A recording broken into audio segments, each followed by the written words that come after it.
Chit for Chit Comedy Channel. Comedy news from Narada.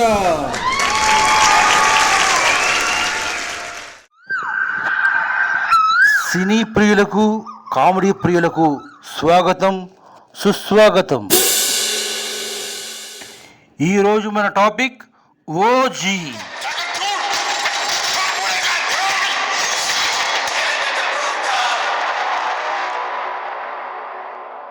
ఈ ఓజీలాగే పవన్ కూడా మనకి సస్పెన్సే. అతడు ఊహాగానాలకు లొంగడు, ఎవరి అంచనాలకు అందడు. అందుకు తాజా ఉదాహరణ ఐక్యరాజ్యసమితి వారు పవన్ కళ్యాణ్కి ఆహ్వానం పంపడం. ఈ వార్త తెలియగానే నాలాంటి జర్నలిస్టు ఓ స్టోరీ చేశాడు. అతన్ని రీల్లో చూస్తున్నప్పుడు అనగానే గాలులు ఈలలు వేస్తాయి, థియేటర్లు గోల చేస్తాయి.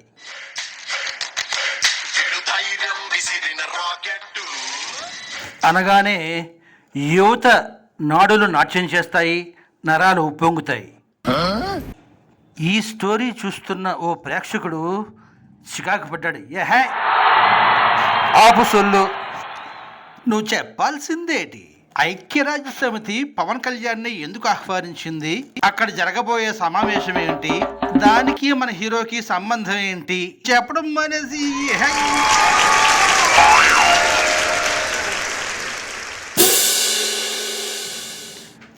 రియల్గా చూస్తున్నప్పుడు అతడు 6 అడుగుల కొయ్యకు ఎగురుతున్న జెండా.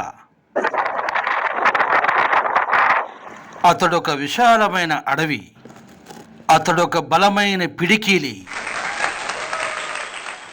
ఆ జెండాకున్నంత పొగరు, ఆ కొయ్యకున్నంత వేలర్, ఆ గాలికున్నంత పవర్ అతడి సొంతం.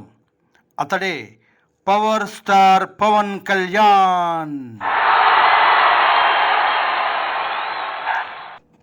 అతడి పొగరు సినిమా స్టార్నని కాదు, హయ్యెస్ట్ పెయిడ్ హీరోనని కాదు, కర్మభూమి ధర్మభూమి అయిన భారతదేశంలో పుట్టానని. అతడొక అడవి లాంటి వాడు. అహం లేకుండా స్నేహాన్ని పంచేది అడవే కదా.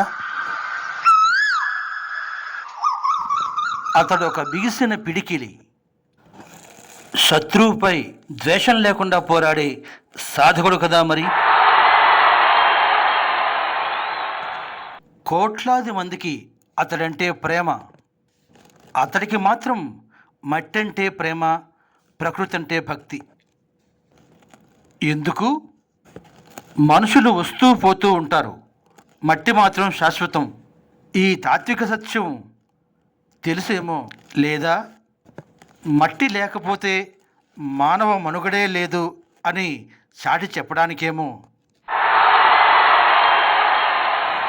బహుశా అందుకే అయ్యుంటుంది. లేకపోతే ఏసీ రూమ్లో సేద తీరక ఎండలో మట్టిలో వ్యవసాయం ఎందుకు చేస్తాడు? రైతు పడే కష్టం స్వయంగా ఎందుకు అనుభవిస్తాడు? ప్రకృతి సేద్యమును స్వయంగా ఎందుకు నేర్చుకుంటాడు? అవును, సారవంతమైన నేలను తిరిగి పొందేందుకు ప్రకృతి సేద్యమే శరణ్యమని చాటి చెప్పేందుకే రైతయ్యి ఉంటాడు. అందుకే ఐక్యరాజ్యసమితి ఇన్విటేషన్ పవన్ కళ్యాణ్కి అందింది.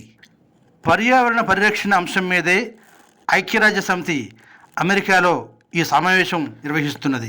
మే 22న ఐక్యరాజ్యసమితి international day for biological diversity ఉత్సవాన్ని నిర్వహించబోతోంది.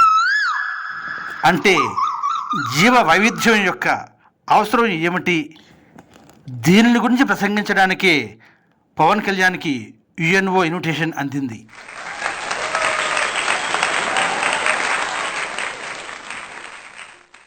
అంతేకాదు, ఇటీవల జరిగిన ఎన్నికల్లో ఓట్లు కొనలేను, డబ్బు పంచలేను, అవినీతికి పాల్పడకుండా సేవ చేస్తాను అని మాటిచ్చిన ఒకే ఒక్క నాయకుడు 10 ఏళ్ల పాటు పార్టీని నడుపుతూ తన సొంత సొమ్మునే ప్రజా సంక్షేమానికి వినియోగిస్తున్న శ్రీమంతుడు, ప్రకృతి సేద్యమే మనకు శరణ్యం అని రైతుగా మారిన మహర్షి శ్రీ కొణిదెల పవన్ కళ్యాణ్.